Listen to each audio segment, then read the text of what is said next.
I'm Danny, your resident storyteller and host of the AID podcast, otherwise known as Authentically Inspiring with Danny. Welcome to a space where we talk about the good times, but we don't shy away from difficult, taboo topics either.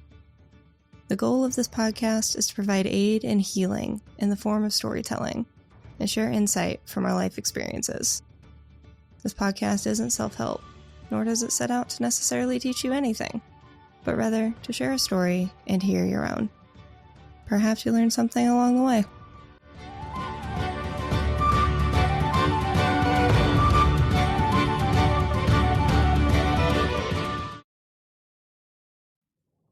Hello, folks. Today, I welcome you back for episode 2 of our series, and this episode is uncreatively called Against the Odds Part 2. Honestly, it just fit, given the story. We have our beginning of the episode routine to get through real quick, so let's jump into shoutouts. Welcome to our new YouTube subscriber. Admittedly, the YouTube isn't really built out yet, but I promise I'm trying to find time to work on that. It currently has all of my podcast episodes on it, and I'll have teaser content and blooper reels coming soon. Spoiler alert, there's a lot of cursing. Thanks to everyone for joining us and sharing your precious time with me. I do deeply appreciate it, and I hope you enjoy this time as much as I do. Some of you joined us from Germany and Turkey, and I'm just in disbelief that this podcast reached outside of my state, let alone the country. We've also got a new patron who has joined our journey as well, so welcome, Chelsea. As a reminder, this is a narrative of my story and my experiences, and I'm not speaking for everyone here. Take what resonates and leave behind whatever doesn't. As a general reminder, we want to tell stories so that people may find learnings and solace in them, not more trauma. This episode has potential trigger tags for controlling relationships. By the way, if you listen and something is triggering to you that I didn't call out, firstly, I apologize. But secondly, please message me and I will update it accordingly in the episode description for future listeners. Quick recap. Last episode, I shared an intense period of personal growth, learning my self-worth and how to be resilient, even though I didn't understand that at the time because I was so young. My childhood started comfortably, but after my parents' divorce, I faced significant hardships in the state I was not familiar with, including instability and an abusive environment. Despite these circumstances, I used stubborn determination to survive, and eventually returned to Texas after a legal battle between my birth parents. I struggled to adapt to new family dynamics, reform my old friendships, and make new ones, all while grappling with my sexual orientation. As you might be able to imagine, it was a turbulent time transitioning into my teen years. We left the story at how I set forth to focus on righting the ship of my life post-motorcycle accident. To kick off this episode, I want to take a brief step backwards in the timeline of this story, because it does this wonderful little thing that emphasizes the notion that everything happens for a reason, and that hindsight is 20/20. Come with me as we reverse engineer the timeline. I met the love of my life at a preschool that I started working at because I had lost my other job when I was in this motorcycle accident. I was in that accident because I was trying to follow everyone else's expectations of me and go to college, because that's what I was told was necessary to be successful in life. I was trying desperately to put everything people had ever said about me behind me and prove every single one of them wrong. And I was vengeful about it too. It consumed me how much these people that truly didn't even matter in my life had so much control and influence over my thoughts. I didn't want to go to college because I was still uncertain with what exactly I wanted to do in my life, and it's such a commitment. I had my moments as an adult, but ultimately, I've never had the 9-to-5 corporate job, work my life away mentality. I've always hated it. From childhood, I wanted to do something that mattered, that made a difference in the world. I searched for my life purpose with a fervor that would sometimes be so overwhelming I'd become lost, and then paralyzed, trying to figure out which direction to go in. I'd gotten this motorcycle because my egg donor had taken away the car she'd given me. It was her last attempt to screw me over, but like I said then, control what you can control. I let her take it back in order to cut both her manipulative ass and the stress that she brought with her out of my life entirely. So what could I control? I needed a cheaper mode of transit in all respects: gas, insurance, initial purchase.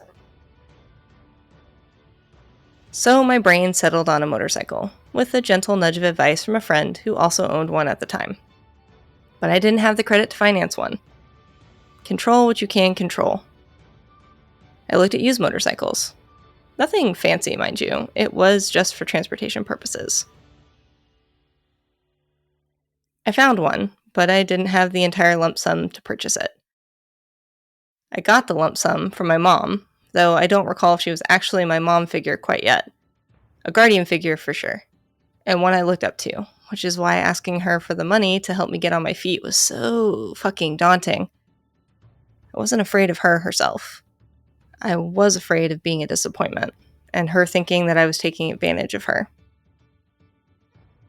After all, I'd grown up with people surrounding my mind with that message. I'd been conditioned, unknowingly, that asking for help came from people who couldn't control their own lives, and deserved where they were because it was their choices that got them there.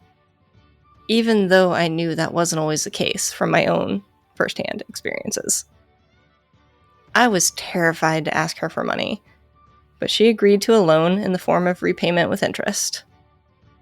I understand she was protecting her investment, but I didn't understand jack all about interest and loans at the time. All I knew was I was going to do everything I could to make her proud and not let her down. I was going to prove to her, and by proxy everyone else, that I was worth something. Every journey is full of opportunities for choice, and yet there are some roads that, even if we deviate from them, we somehow always find our way back to them. I had quite a few forks in the road in my own path, and had I chosen one versus the other, I know my life would have been very different. I had numerous choices that I made that led to me meeting my mom, and some that came from before I even worked at the place where we did finally meet. You see, I met my mom at a YMCA that I'd already been working in. That I had already been working in since I was in high school for 2 years, before I even knew my mom existed. When I graduated high school, I was working part-time at the Y and full-time at a Walgreens. Walgreens paid more, but I worked a closing shift till midnight every night, which I absolutely hated. But it was necessary for me to accomplish my goals of getting on my own feet and having a place to call my own. My fork in the road was me choosing if I wanted to pick up some additional work at the Y. I chose to pick up the additional job at the Y, though I did also stay at Walgreens for a small time. Now I was working my retail job, teaching swim classes, and working in the childcare facility at the Y. But how this additional job in childcare came into my life was through none other than my now adoptive mom, who took her first chance on me then. I was introduced to her through a mutually known person, though to me, he was one of my childhood friends who also worked at the Y. Yes, that moment in meeting my mom is tied to a road that goes all the way back to kindergarten, when that friend and I met and built a friendship that persisted when I returned to Texas as a teenager. And what I'm not convinced was a coincidence, the childhood friend was also the same person who convinced me to get a motorcycle, tying him to both moments where my mom took chances on me. Thus leading me to make the progress I desperately craved in making my life be what I dreamed it could be. Kinda wild, right? Now, of course you can say that this is all coincidence, but let me give you another example. We're going to go back to the past and tell this timeline in chronological order. In high school, I was dating a girl whom I believed was the love of my life, and despite my deep desire to prove myself to everyone else at the time and go to college, I chose to work until she graduated, and then we go off to college together. We broke up, however, and down the road in my rebound era, I landed at a New Year's Eve party that I didn't really want to go to. But that same childhood friend who connected me to my mom at the YMCA picked me up and drugged my unhappy ass there. I met another girl at this party, whom I had zero awareness of, but according to a friend, she'd been watching me all night. It's worth mentioning, I have zero flirtation skills, and I am utterly oblivious when it happens to me. When I made eye contact with the mystery girl after my friend shared her observations with me, she walked over and started talking to me. She wound up being the person I kissed at midnight, and we exchanged numbers. Not long after, we began dating. I'd never really dated this way before, because I'd always known the person, or at least knew of them, before getting into a relationship with them. Shortly after that, I found out she was close friends with my previous ex, my high school sweetheart. Naturally, all hell broke loose, but that's a story for another day. The point here is that I never would have wound up dating this girl if my childhood friend hadn't taken me to that party. Continuing down this example of chaining events together to pave the road of my life, this girl and I moved in together. I suppose she needs a name for the rest of this bit of the story, so let's call her Jamie. Jamie and I were young, and with youth comes ignorance. But I was vulnerable, and if I'm being honest, still heartbroken from my last breakup. And her attention made me feel, again at a time, that I thought I'd never want to open myself back up to love again. She made me feel special and wanted.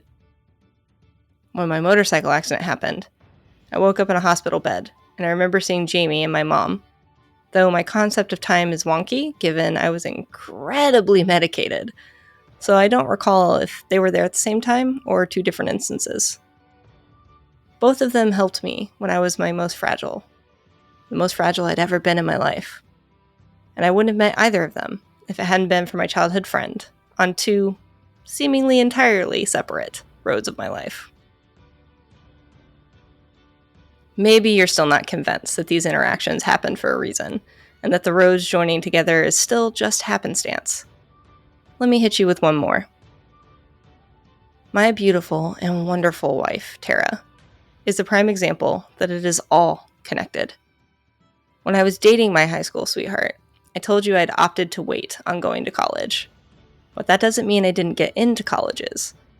In fact, I was accepted into one in the same state where my wife then lived, and in a city that she frequented. The possibility of us running into one another was likely, given the crossover in interests and hobbies. While I speculate that the universe was trying to send me to her, I made a choice at the fork in the road to stay in Texas, instead of going to college out of state. Instead, the universe sent her to me in Texas years later when I was dating Jamie. To ensure Tara and I met, and perhaps to remind me to listen, the universe took my taunting and gloating to all the people who talked down to me and put me on the pavement and in the hospital. That led to me finding a new job, the job where I met my wife. I just didn't know it yet. So let's connect the dots.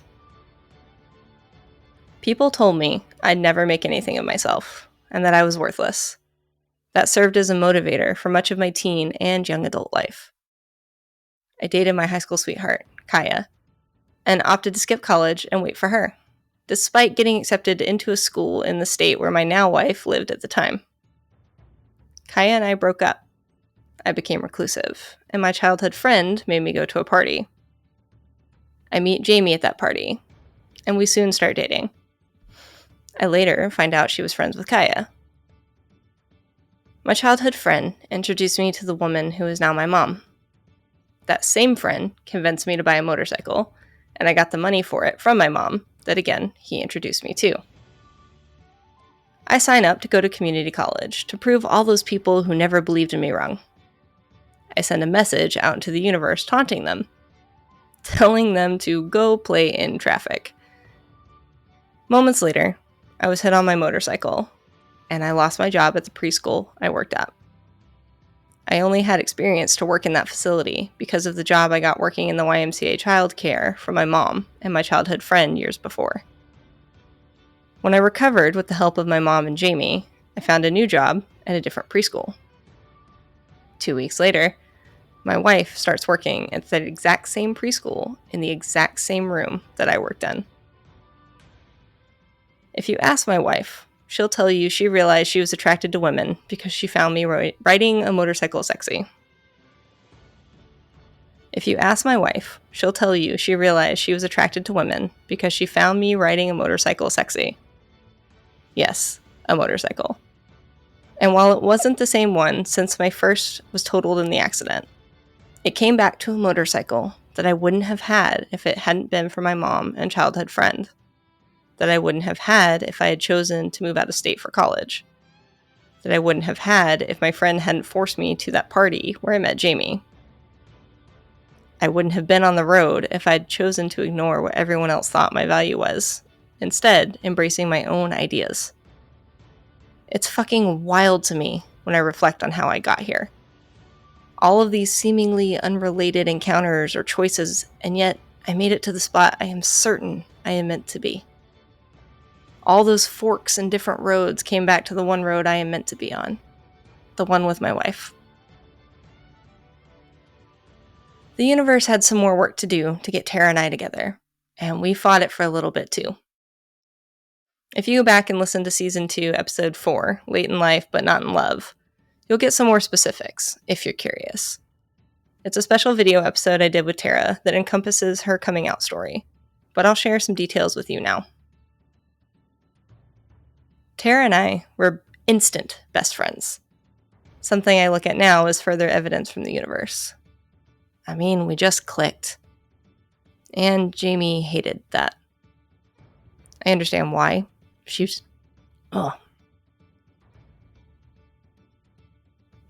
just clicked. And Jamie hated that. I understand why. She was jealous of Tara. I started texting Tara a lot outside of work, and occasionally we'd call and chat. But it was always in front of Jamie. I wasn't trying to hide anything, because in my mind there was nothing to hide. Tara was with someone else, and so was I. It was literally that simple to me. But Jamie didn't believe me. She'd asked to see our text, which I'd comply with because, again, I had nothing to hide. But her mistrust of me and dislike of Tara became problematic. She expressed intense anger when I'd hang out with Tara by myself, and when I told her I'd been having lunch with Tara at work, Jamie started driving to work to have lunch with me instead. The lack of trust and petty fights Jamie would start over my friendship with Tara began rapidly deteriorating our relationship. We began fighting over it almost every day, and nothing I did convinced her that Tara wasn't a threat to our relationship, that she was, in fact, just a friend. So I offered an option of Jamie coming to the mall to hang out with me and Tara so she could just meet her and get to know her. Tara reluctantly agreed. My hope was Jamie would see that there was nothing between Tara and I. It blew up royally in my fucking face. Everything happens for a reason, right? This outing to the mall, I believe, changed the course of my life most expeditiously. The tension between the two of them was thick. It felt like Jamie wanted to punch Tara in the face, and Tara, who is normally the kindest person in the world, gave off the vibe of daring her to try. I did my best to be bubbly and smooth the whole situation out, believing if they could just be open to knowing one another, it would be fine. If you remember earlier in this episode, I mentioned that flirting was not my forte. I didn't, and still don't really, know what it looked like, or if I was doing it, or if someone was doing it to me, or if we were just making conversation. So when I tell you what I did that caused this entire situation to explode, it's important to remember that little detail. We went into a clothing store, and Jamie wandered off, surprisingly leaving me and Tara alone together. My dumbass took that positively, like Jamie was beginning to trust me. Tara and I wound up browsing through underwear on display, and I picked up a pair asking her what she thought of them. Now listen, before you judge me, remember that again, I did not know how to flirt, nor was it even my intent to do it with Tara. In my mind, I was just asking my best friend to help me pick something that I thought my girlfriend might like. Yes, I am now aware of how it sounded and how it looked, but it was 100% innocent at the time it happened.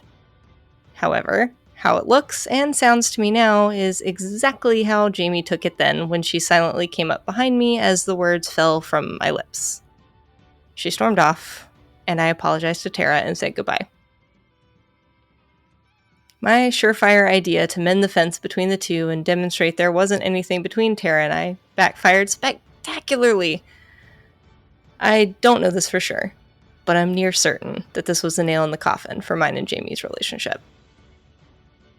I had truly meant nothing by it, and was hoping to surprise Jamie, but for her, it cemented the idea I was cheating. She began openly stating that I was romantically involved with Tara, and she dug deep in trying to keep me away from her. I couldn't text Tara anymore, and I wasn't allowed to eat lunch with her anymore either. At one point, she demanded I find a new job so I wouldn't see Tara at work. I deeply missed my best friend, but I loved Jamie, and I didn't want to cause her any more pain over the situation. I made one attempt at asking if I could see Tara, because I said I missed my best friend. Jamie told me to hang out with another friend of mine, a former best friend you may remember, named Diana. I remember I found it so unironically funny that Jamie was more threatened by Tara than the woman that I had actually had a relationship with, and who was the sole reason.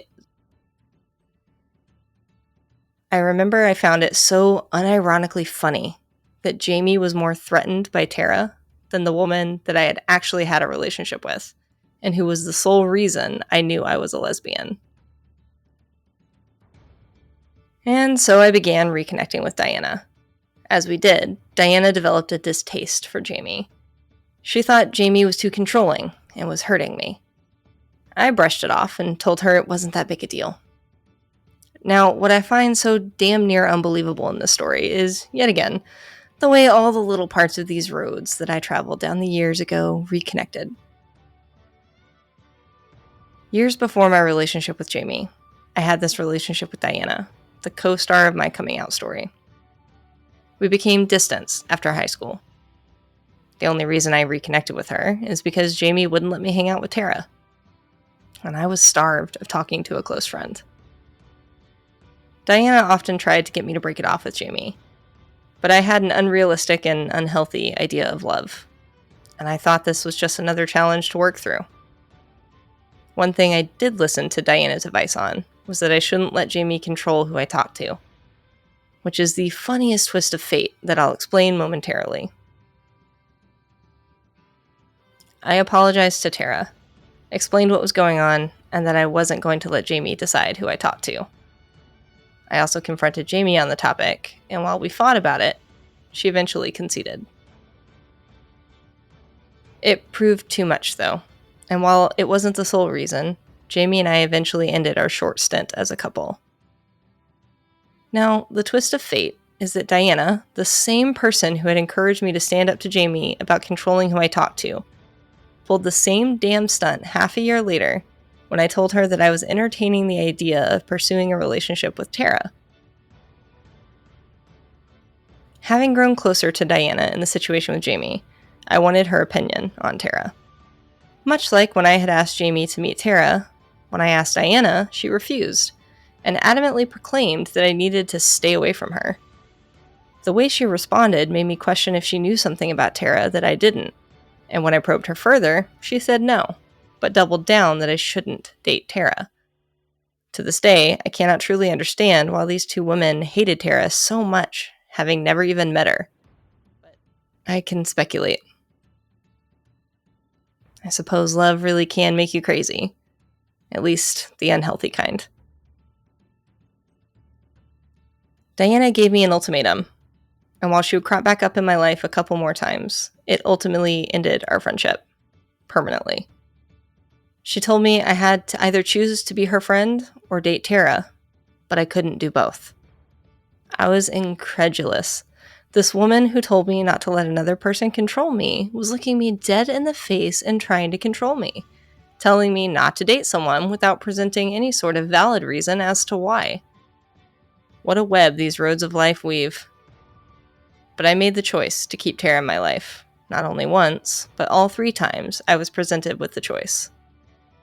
She was important to my heart, and while I wasn't sure at the time if she was into me, or even into women, I didn't want to lose her. You may have noticed I said 3 times I chose to keep Tara in my life. Once was Jamie's, once was Diana's, and the last one was Tara's herself. We'll get to that story at some point in the future. If you can't tell, I like to reflect on my life and the choices that I've made. I believe there are lessons to be found on the roads that I've traveled. So looking back in the frame of mind that hindsight is 20/20, I see how the choices I made impacted the outcomes of my life. But I also see the tangled roads, detours, and shortcuts, and how some parts of my life, no matter how chaotic, painful, or heartbreaking, led me to where I am today. Some roads of my life I couldn't avoid, no matter what choice I made. And some roads were necessary to get me back to the road I was meant to be on. Sometimes it all happened for a reason. I just couldn't see it then, but I can see it now. I hope this story encourages you to look at your life thus far and see how the choices you've made have contributed to where you are now, and how your life is different from what you may have imagined. We'll do the final bit next month as I tell the rest of the journey from where I was to where I am now, and I'll tie it all together with my lessons learned. Remember, it may not be fine right now, but it will be.